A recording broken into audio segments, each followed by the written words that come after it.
ভাইজানকে নিয়ে কোন দলের নেতা কটূক্তি করলো আমি জানি না, কিন্তু যে কটূক্তি করা কথাগুলো বলেছে অবশ্যই অন্যায় করেছে। আগে কথাগুলো শুনুন, তার পাল্টা জবাব আমি অবশ্যই দিচ্ছি। এর আগেও বলেছি যে এমন এমন মঞ্চ ব্যবহার করেছে যে মঞ্চের পেছনে দেখবেন যে ব্যানার লেখা আছে যে কবরবাসীর উদ্দেশ্যে মাগফিরাতের জন্য দোয়ার মজলিস। সেই মঞ্চে বসে এই আব্বাস সিদ্দিকী না কবরবাসীর উদ্দেশ্যে দোয়া করে, না কবরবাসীর সম্বন্ধে আলোচনা হয়। সেখানে আলোচনা করে, সরকারের বিরুদ্ধে কুৎসা করে, অপপ্রচার করে, আর বলে আব্বাস সিদ্দিকী ভাইজান নাকি যেখানে ধর্মীয় সভাগুলো হয় ওই জায়গাতে নাকি কোনো রাজনীতির কথা বলে।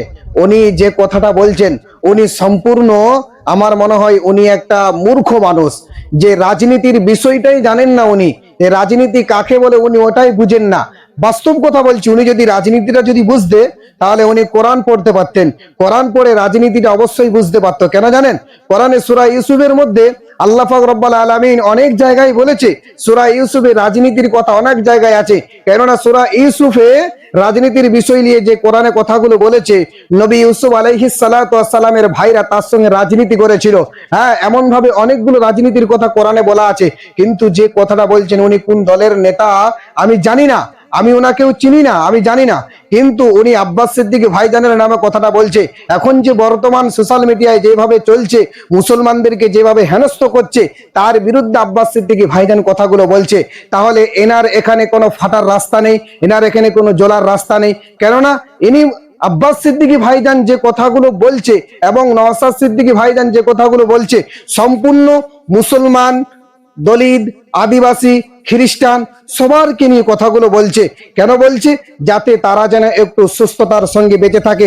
আব্বাস সিদ্দিকী আজ থেকে 5 থেকে 6 বছর আগে একটা কথা বলেছিল যে যেই দিন তোমরা ভোটের লিস্টে যেদিন তোমরা যাবে সেখানে দেখবে তোমাদের ভোটের তালিকায় নাম নেই। এই কথাটা অবশ্যই বলেছিল। হ্যাঁ, আপনারা শুনেছেন, সকলে এই কথাটা অবশ্যই শুনেছেন। আজ সে কথাগুলো পয়েন্টে পয়েন্টে মিলে যাচ্ছে। আব্বাস ভাইজান যে কথাগুলো বলেছিল প্রত্যেকটা কথা মিলে গিয়েছে। আর এই মানুষটা কি বলছে যে তারা নাকি ধর্মীয় মঞ্চে রাজনীতির কথা বলে। আরে ভাই, ধর্মীয় মঞ্চে রাজনীতির কথা বলবো না তো কোন জায়গায় কথাটা গিয়ে বলবো? কমকে কোন জায়গায় গিয়ে বুঝাবো?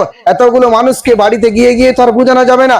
সেই জন্য এই কমকে বুঝাতে গেলে অবশ্যই ধর্মীয় মঞ্চে রাজনীতির কথা অবশ্যই হবে। ও আব্বাস সিদ্দিকী ভাইজান যেটা বলছে অবশ্যই সত্য বলছে, অবশ্যই সঠিক বলছে। আজ মুসলমান দেখেন, আজ যুবক, তরুণ, নওজওয়ান সবাই আব্বাস সিদ্দিকী ভাইজানের কাছে যাচ্ছে কেন?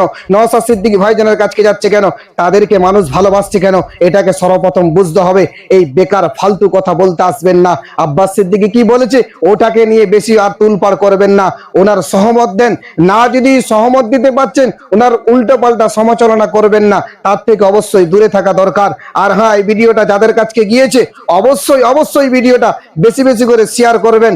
কেননা যারা আব্বাস সিদ্দিকী ভাইজানকে ভালোবাসেন অবশ্যই ভিডিওটা আপনাদেরকে শেয়ার করা লাগবে। আর সঙ্গে একটা করে সুন্দর কমেন্ট করে যাবেন। তরুণ